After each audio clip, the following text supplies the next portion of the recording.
In this video we will be reading even more of My Name is Leon from chapter 22.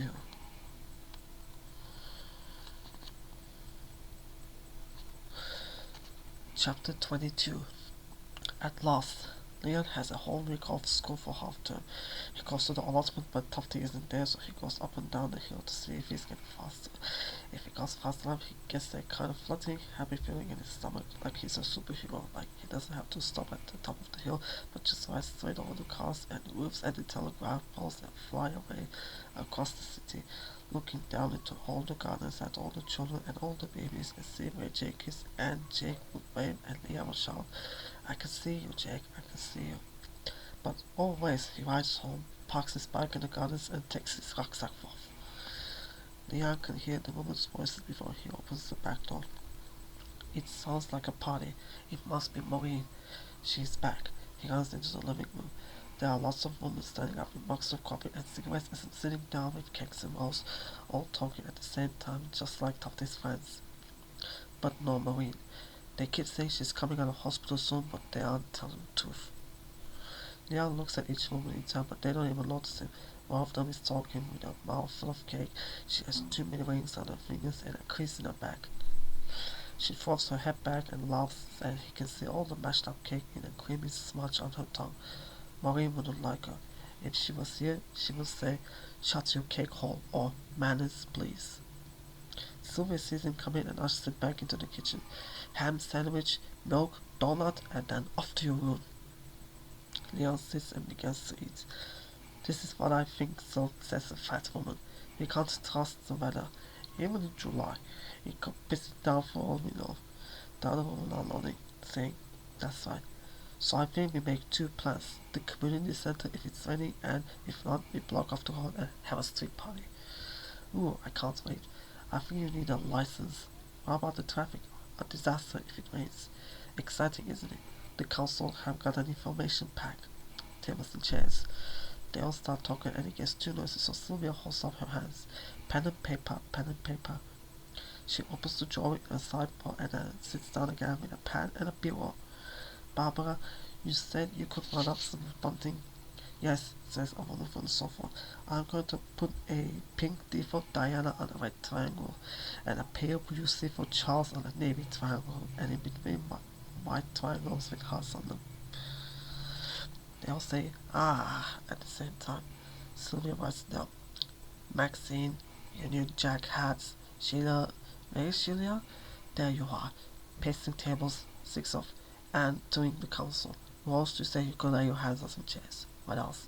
Sylvia points to the bureau. "Yes, Sue, you said savories." Sue is eating, so she speaks out of one corner of her mouth. "Sausage rolls and cliche." Sylvia writes it down and keeps giving people jobs until she has to turn the page over. Leon finishes his lunch but stays where he is because there are too many people between him and the hallway. Someone passes around a magazine about the royal wedding, and someone else says she's going to be a beautiful princess. "A queen, you mean?" says Sylvia. And they all say, "Yes, a queen," and it goes quiet in the room until Sylvia stands up. "We've got a lot to do. Next meeting at mine," says Sue, and they all get up with their handbags and magazines and bits of pastry and cake. Sylvia's lace is still on the sofa. Leon can see it from where he sits in the kitchen. Her pen is falling between the cushions on the sofa, and he hopes the ink will leak out and leave a stain. There is a jumbled up mess at the front door as they all start to leave at the same time. Leon slips off his chair, skirts the sofa, picks up the paper, tucks it in his pocket, and tries to slip past. But they see him. Some pat his head on her cheek and say, "Bless him, oh little love." He goes to his room and sits on the bed.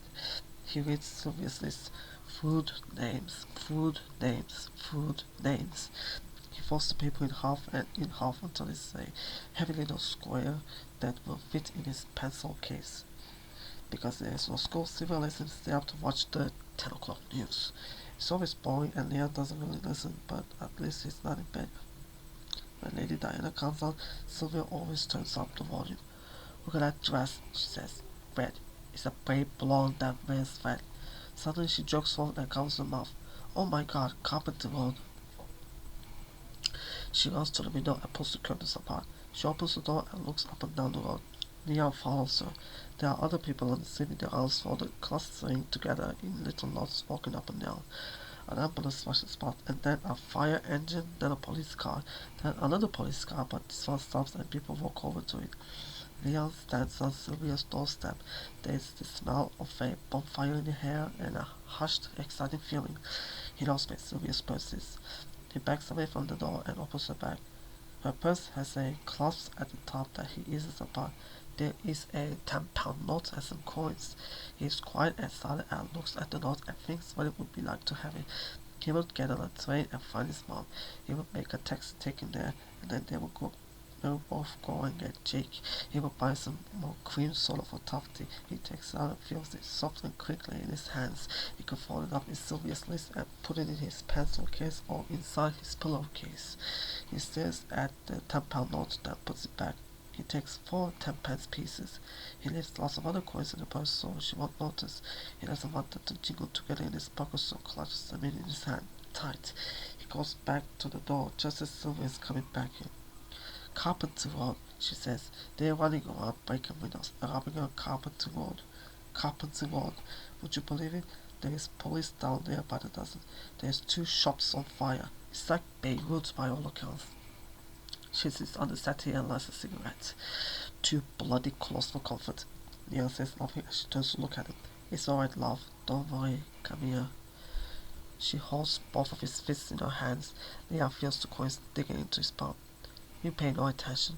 There is nothing happening on this street. We are safe here. Now we go along the bed. Leon pulls his hands away quickly and goes to his room. He tucks the coins in his school shoes and puts them under the bed. He smells the tank of metal on his hands. Chapter 23. Leon's got a new Batman t-shirt and new white trainers with black laces. If he wears them to the allotment, they might get dirty, but if he doesn't wear them, no one will see them. Sylvia wants him to wear shorts because it's June, but the only ones that he likes are the denim ones that Tufty has. Can I cut this up? He says, showing her his jeans. Sylvia squints her eyes. What? I said other boys with cut up shorts. Can I do it? Sylvia holds the jeans against him. Bit too tall for them anyway, aren't you? Hang on. She takes the scissors from the kitchen drawer and cuts the legs off. She folds the ends over and makes them look neat, but Leon will unroll them as soon as he gets outside. That suit you? She says, holding them up. He dashes to his room and puts them on.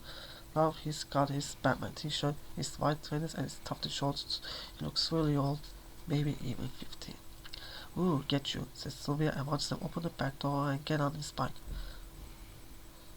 What's their names then, these fans of yours? Who? Says Leon. These kids from the park. Why don't you get them to call for you? Leon shrugs and squeezes the brakes. I could bring you a picnic if you like. Leon opens the gate to the entry. Bet you'd rather have your nails dipped in acid, she says as it pushes up. Don't be late. He can hear that she's smiling. Leon has 40 pence in his pocket and stops at the paper shop. It's not like the paper shop where Maureen used to live, because Dad only sold papers and sweets and cigarettes. It's a paper shop with toilet rolls and tins of custard and soap powder and cabbages out on the pavement, and if Sylvia runs out of anything, she sends Leon to get it from the paper shop.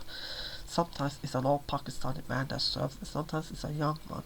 The young one never looks out for the newspaper, but the old man sometimes follows Leon around and asks him what he's looking for. Can I have a curly welly, please? He asks, because all the chocolate and sweets are kept high up near the till. The old man puts out his hand for the money. And some truffles, says Leon. 20 pence, says the man. Leon doesn't like it when he has to pay first, but he gives the man the money, and the man gives him his sweets. Then he carries on looking at Leon like he hasn't paid. Did you see my window? Asks the man. No, says Leon. Then he notices that there is a big piece of cardboard in the bottom half of the glass door. He didn't see what happened. People running around, smashing up shops and throwing stones. Why are you doing this? I didn't, says Leon, and he pushes his bike out of the shop. Leon only throws stones over by the fence at the allotment when he's helping Tufty dig his garden, so the Pakistani man is wrong. It is just possible to eat the curly rolly and ride his bike at the same time. Curly rollies are very chewy and last ages, but they also melt if you hold them too hard or if you put them in your pocket, so you have to eat them quickly. He gets off his bike at the gate and wheels it past Mr. Devlin. Mr. Devlin's made a big mammy bamboo case just like Tufty's and is standing next to it with a packet of seeds in his hand. He's swaying from side to side and when he sees Leon he calls him over. Come on, come here. Let me show you something, young man. Leon smells sour whiskey on Mr. Devlin's breath. Mr. Devlin takes a handful of seeds and lets them drop through his fingers around the base of each bamboo cane. 4 or 5 bounces in a little heap. Push them in. Don't just watch them. Leon pokes them in his fingers, each one in its own hole. He squats on the soil so he doesn't get his new shorts dirty and crabs his way around the wigwams, following Mr. Devlin, who's not walking straight and talking all the time. In Sao Paulo, you have a longer season. That's the difference. Low frosts, cool nights, wet. Huh, soaked to the skin. Stupid boy. No, not stupid. Don't say that. Mr. Devlin sounds like he's on the telephone like someone is answering back. He looks at Leon suddenly and puts his hand on his shoulder. He has so much energy, just like me when I was a boy. Never could sit still, running through pelt. She never caught him. Then Mr. Devlin goes into his halfway house and comes back with a battered khaki watering can and a plastic bottle. When he speaks, he sounds like a child. Would you help me with this, please? I'd be grateful if you would help me. Grateful. They water the seeds together like Tufty showed him. Mr. Devlin has stopped talking. Leon looks at him as he waters his plants, but his face is sad and his lips are thin. I have to go now, says Leon, but Mr. Devlin doesn't even say goodbye. He slumps and touches back to his shed, weaving from side to side, and Leon thinks he looks much older than usual. There is music coming from somewhere, reggae music. Tufty must have a radio, but when he gets to Tufty's place, nowhere to be seen and it's all gone quiet. Leon opens the shed door. Tufty's inside with a massive silver tape recorder. He's smiling at Tufty's chest with 2 round speakers on the front with dials and buttons and everything. Tufty's got a packet of batteries in his hand and he's taken the back off the machine. Wow, says Leon. What's that? Boombox, says Tufty. Panasonic Magnetic Ghetto Blaster. Is it yours? Don't even ask what it costs. I can't afford it, you know. How much was it? Take all your pocket money and multiply by your age. I brought it up here to have some music while I'm working and the batteries just died. At least I hope it's the batteries. The one time I bring this out of the house and look what happens. Anyhow, this thing breaks. It's going straight back to the shop. Tufty clicks 8 enormous batteries into place and fixes the plastic plate over them. He sits off on the bench. Let's see. Cross your fingers. Leon crosses all of his fingers and holds them up for Tufty to see. Click. Doof. Doof. The bass hits Leon like a tree. Yeah, man, shouts Tufty. Feel that? Leon puts his hands over his chest and starts giggling. King Tubby's style. You can't get better than King Tubby's dub. Tufty turns the knob at the front and the bass, heavy as a concrete, makes the whole shed stutter. Doff, doff, doff, doff, doff, doff. Tufty nods in time with the music and closes his eyes. He drops back, rolls forward, drops back, rolls forward, nods in time with the music, drops back.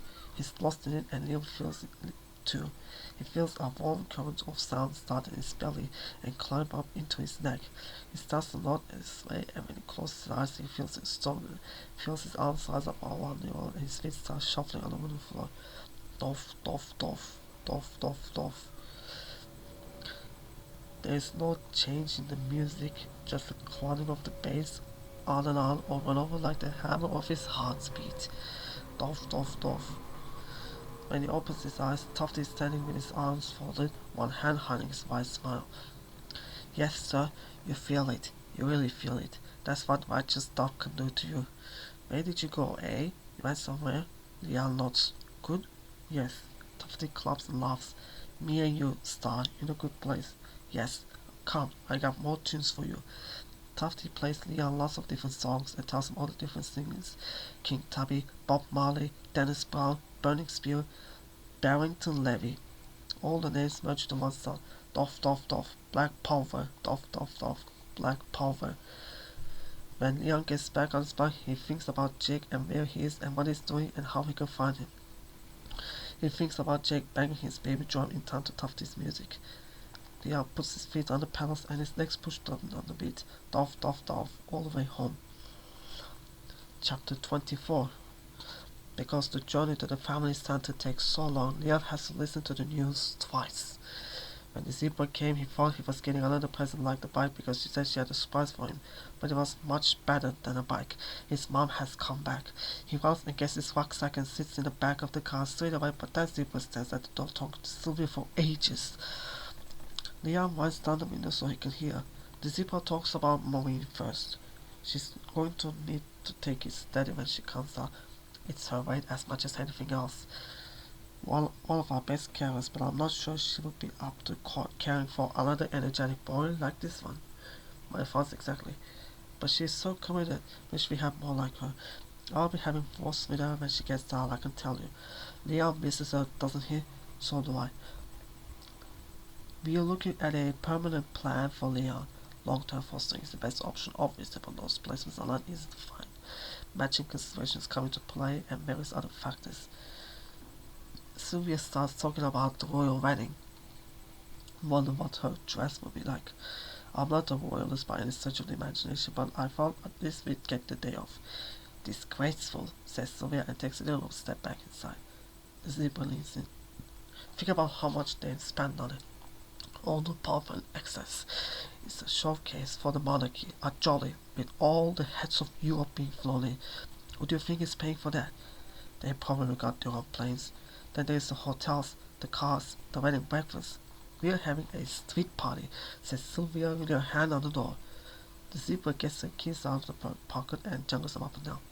Pretty girl, but I wouldn't want to be in her shoes. No? Sylvia waves at Leon. Be good. Then she twitches her face into a smile. See you later. On the zebra's car radio is the same. The wedding, and then the rise, and the Irishman that stabbed himself to death, then the pop who got shot, and then there's so much stuff that Leon just looks out of the window and imagines a plane flying in from Europe, filled with all the heads of Europe. All the heads are bobbing around or falling off the seats like heavy balloons. Some of them are French and some of them are Spanish, but no one can tell until they start talking in their own language. Leon starts to laugh and his zebra ceases. Looking forward to seeing your mom, Leon? Yes. I'm pleased for you, love. It's an important day. You're waiting a long time. It's quite a few months since we saw her, isn't it? She pulls into the family center car park and turns off the engine. She shuffles around in her seat until she's facing him. Now, last time when your mom went to see you at Maurice wasn't a great success, so that's why we're here. Leon nods, and things have got a bit out of hand recently, haven't they, Leon? Leon says nothing. Lying? Asking back at school? Taking things belonging to Sylvia? Leon looks at her. She notices Leon. He looks out of the window and zebra waits until he looks back.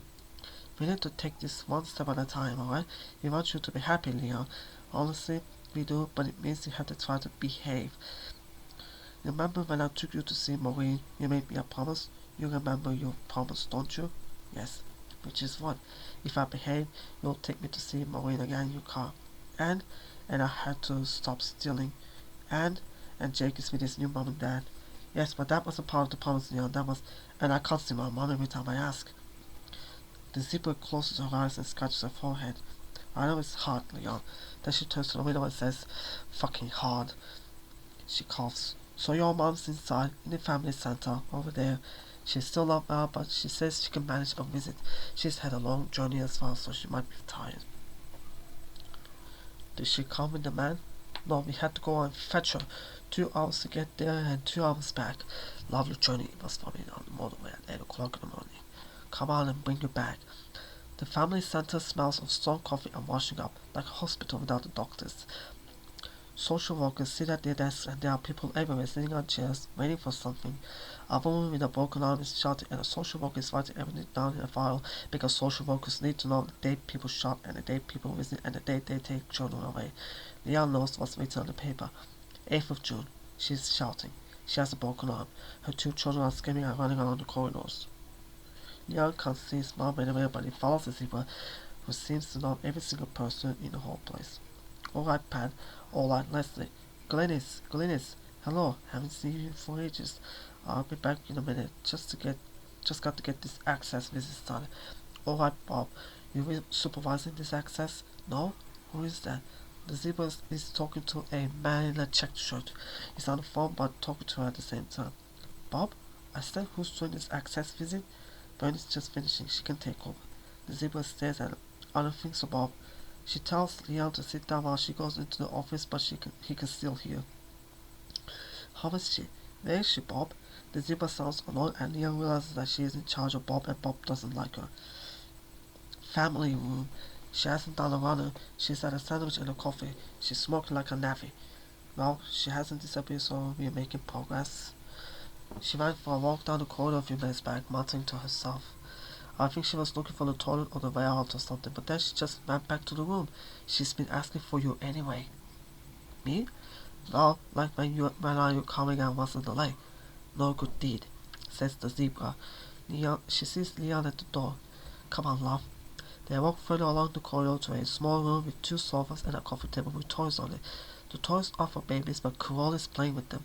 She's holding a little doll and turning it round and round, up close to her face like she's trying to read something. She doesn't even notice when Leon comes in and the zebra has to tell her. Carol? We're here. Leon's here. She turns slowly and smiles, but she's not really looking at him. She has her hair parted on the wrong side and she's skinny, even skinnier than before, and her jeans are too baggy.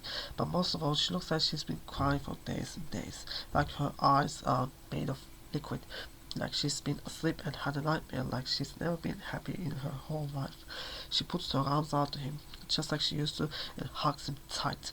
Leon feels a fresh worry for his mom because no one is looking after her. She holds him on both shoulders. Can't believe how grown up you are. Can't believe it's you. Leon sits down and takes off his rucksack. How are you, Leon? She says, lighting a cigarette. There's so much smoke in the room that the zebra opens the windows and begins wafting the clean air inside. Could I ask you to stand by the window if you want to smoke? It's not good for children. Other people will need to come into this room after you. Women with babies, families. Thanks. Carl doesn't move. Leon opens his bags and looks inside at all the things he's collected. Sylvia said he also had to bring some papers. This is my school report, he says. Carol puts it on her lap. Are you clever? Leon looks at the zebra standing by the window with her arms folded. Yep, she says. He is. You being good? Leon nods. And I got a B for maths. So Carol begins reading the report on her lap, turning the pages slowly and looking up from time to time and smiling at him. Then she looks at the zebra. Is this a supervised visit? The zebra walks to the door. Would you like a drink and snack, Leon? All right for a drink, Carol, or would you like another coffee? Carol doesn't answer. She's taking ages reading the report and Leon's getting angry. Even he is quicker than Carol and he's only nearly 10. I'll bring you a coffee, shall I? Shouts the zebra as she lets the door slam. Carol looks up. She's not nice, is she? Leon shakes his head. And she looks like a fucking badger.